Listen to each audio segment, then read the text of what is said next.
Welcome back to the Angels and Earthlings podcast. I am your host, Melissa Noel, and thank you for tuning in today. I'm glad that you did because today's topic is a big one, and it's something that actually came up in my Ascension Mystery School was this topic around like wealth and spirituality.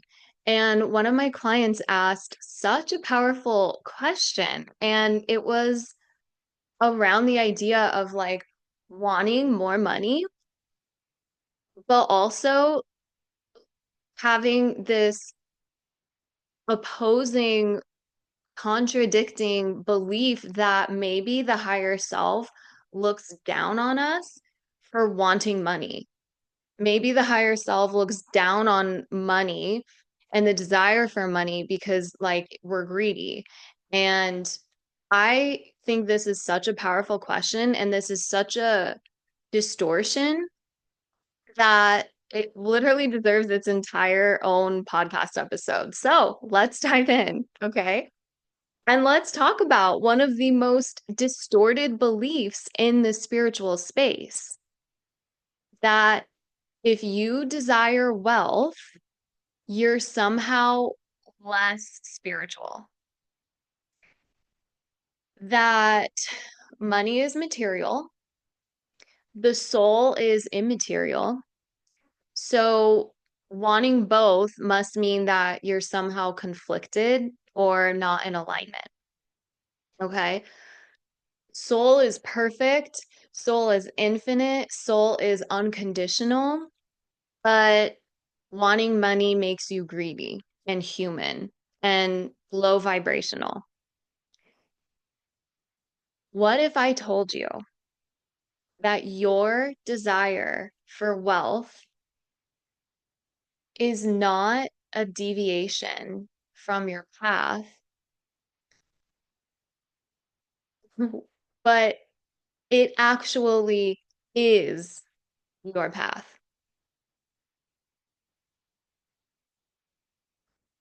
What if I told you that your desire for wealth is actually a breadcrumb that your higher self dropped into your field because your soul came here to expand, because your soul came here to create and experience and bless and build and elevate and remember your power in every dimension, including the material, including the 3D. And I want to start with this because your desires are divine. Your desires are divine. Your higher self does not plant random desires into your heart. Okay? If there is a deep desire that lives in your field, it's because your soul intended for you to explore, to express, and to expand into it. Okay? Because here's the thing, there are a number of themes and ideas that your soul came here to experience in this life. And the only path towards your exploration is going to be the desire to explore it, right? So if there was not a version of you in this life who gets to be wealthy, then you would not have the desire to be wealthy in your heart. Because if that reality was not in alignment for you in this incarnation, you would not have that desire in your heart. You would not be drawn to it. You would not be curious to explore it. You wouldn't even care about it. It would be so far from a thought in your head because it like would not resonate with you at all because it's not intended for you to explore it in this life. Okay?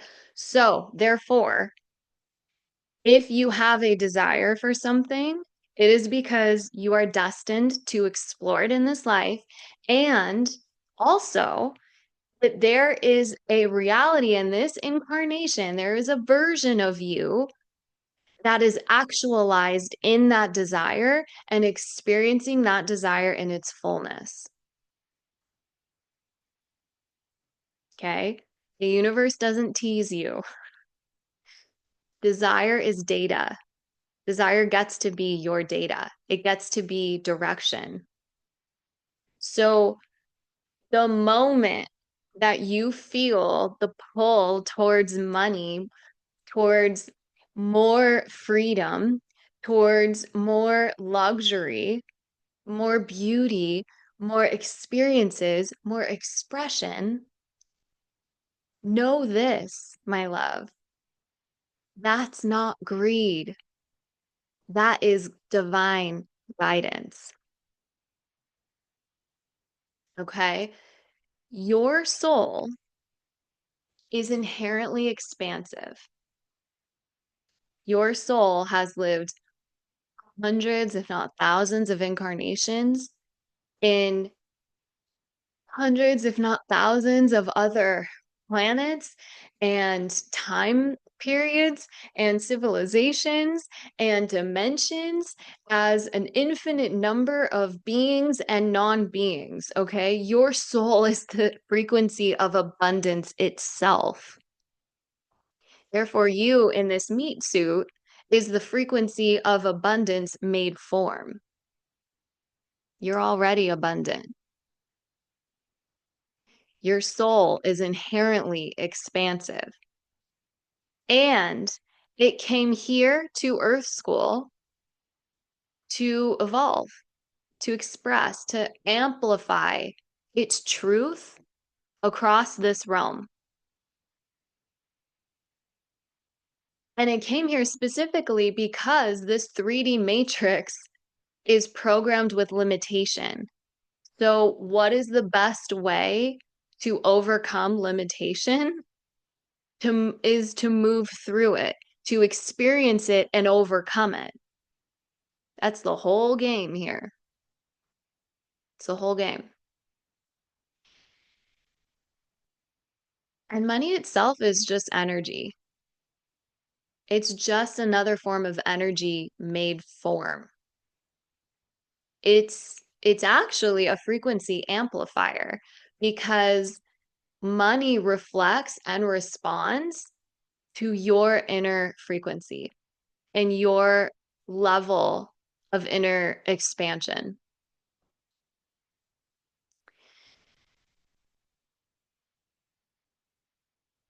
When you are exploring the idea of expanding your receptivity to hold more wealth, it's not about hoarding dollars or grinding and hustling to make more money by putting in more hours and putting in more work. It's about expanding your capacity to hold more frequency. It's about expanding your capacity to hold more power and more creative capacity. So when you are actually wanting to call in more wealth, that's the work that you have to do. It's not about going in and putting in more hours or creating more content or picking up a second job. It's completely about your energetic set point, your energetic attraction point.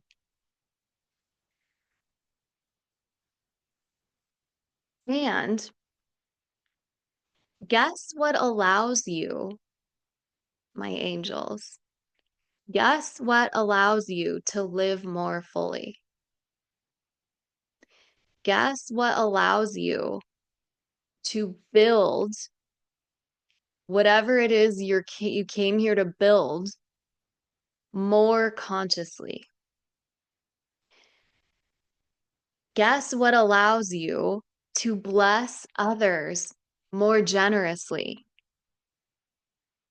Any guesses? Money. Money. Money allows you to live more fully, more freely. Money allows you to choose. Money allows you to fund your soul mission. Money allows you to bless all the people that you love and the collective more generously. Does that sound greedy? Does the desire to do that sound greedy and selfish?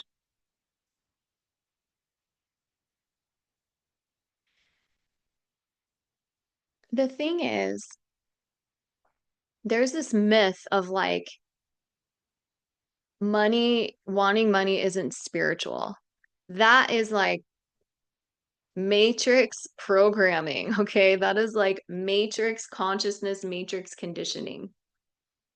We get to move beyond that when you're on the ascension path, when you're on your soul purpose path, and when you're on the path of radically owning your desires so that you can attract more wealth, build a bigger impact, and benefit the world by you living in your light. The narrative that wanting wealth equals greedy is part of the collective trauma programming. Okay. And we've heard it all. You've heard this. Okay. You've heard all of these. Like, money is the root of all evil. What else? Money is hard to make. Money is, um, if you want, money is not made in integrity, right? You have to sacrifice to get money. You have to hurt people or step over people to make money. Rich people suck. How many of these have we heard? How many have we grown up with?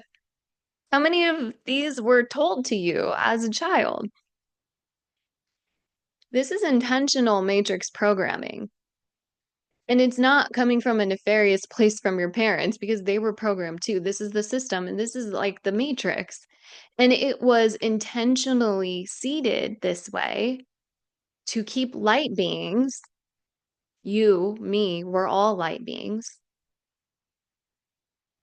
This programming was intentionally designed to keep light beings trapped in scarcity and guilt.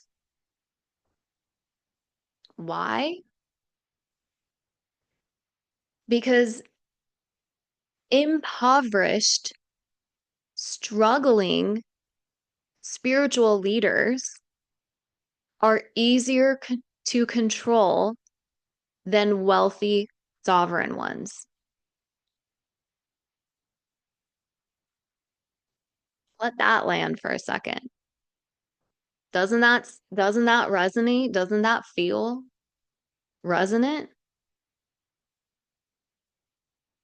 When you own your desire for money, you are reclaiming your right to create heaven on earth. You are activating your part of your soul mission to anchor 5D frequencies into the collective and be resourced for it. Because guess what? You cannot be fully living in your light and impacting others from your light if you are looking out your window and your landlord is peeking his head over the fence because you're late on your rent. You cannot pour from an empty cup. You cannot be fully embodied in your soul mission if you are stuck in spirals of scarcity and fear and lack. And I don't know how I'm going to pay my rent. So I need to go put my energy into 4 different side hustles. And at the end of the day, I'm so broke and burnt out that I have nothing left to give to myself or to others. You could be the most, you could have the most potent spiritual message in the world, but the world will never hear it if you are too wrapped up in paying your bills. Being resourced is being spiritual because it allows you to fully embody the spiritual path, the ascension path, the soul purpose path. Okay. So money in the hands of awakened people becomes a tool for blessing the world. And right now, we get to be the new paradigm of wealth. We got to dismantle the existing systems of control and greed. And we get to create heaven on earth, anchor those 5D frequencies. We get to have money circulating in the hands of awakened people so that the awakened people are the ones who are influencing policy and influencing industries and disrupting and dismantling the old 3D paradigm. Money in the hands of awakened people become a tool for blessing your family, for blessing your lineage, your clients, the land, the collective field. Can you see how expansive the desire for wealth gets to be? Money isn't evil. Money is actually neutral. It's your frequency that affects how that money shows up and the way that it's played and circulated. Your frequency determines that. And I want to talk about this concept of quantum wealth, okay? And I want to talk about quantum wealth as a sacred practice because I've completely reframed my relationship with money and wealth. And it's no surprise that because I have checked out of the 3D way of interacting and engaging and playing with money, and I have checked into the 5D quantum way of interacting and engaging with money and wealth, that my own level of wealth has like 10x within the last year because I disconnected completely from the 3D paradigm and I started developing my wealth consciousness and I started developing wealth habits and I started embodying wealth energetics. And that's the magic of quantum wealth is in the energetics. And quantum wealth originates from your alignment, not from your effort. In the 3D, wealth originates from effort. But in the quantum, in the 5D, wealth originates from your alignment. So you get to choose which one you want to be a part of. Would you rather do the work of efforting and hustling, or would you rather do the work of being in alignment? It's your choice. Quantum wealth is when you get to collapse time between your soul's desire and its 3D manifestation. Because guess what? In the world of quantum wealth, you don't have to climb the ladder. You can make that leap in one step. Quantum wealth is about embodying the version of you who already holds wealth with ease. It's so easy to say that, by the way, but actually living that is a whole other story. And if that's something you're interested in, that's the work that I do daily with my private clients, is the embodiment aspect. It's the difference. I've talked about this before. That's the difference between knowledge and wisdom. You can access all the knowledge in the world, but it turns into wisdom when you live it. It's very much one thing to just access knowledge and understand it conceptually, and it's another thing to actually apply it in your life and see what happens, see what magic can come from it. If you want to attract unrealistic levels of wealth. You have to become extraordinary at being the portal through which abundance flows. This is wealth as a devotion. It's wealth as remembrance. It's wealth as a spiritual technology and tool. Okay. So the next time someone says, you shouldn't want money, you should just want to help people. Or the next time someone says, well, you're not that spiritual if you want to live a luxurious lifestyle. You shouldn't want that if you're actually spiritual. The next time someone says that, I want you to remind them money is how I help people. Money gets to be how I can give so freely of myself and my heart and my soul and my wisdom. Money gets to be how I serve, how I contribute, how I anchor heaven into earth. Okay? Your desire for wealth doesn't make you greedy, my love. It makes you attuned to your soul path. Your desire is holy, it is divine. It was a spiritual gift from your higher self.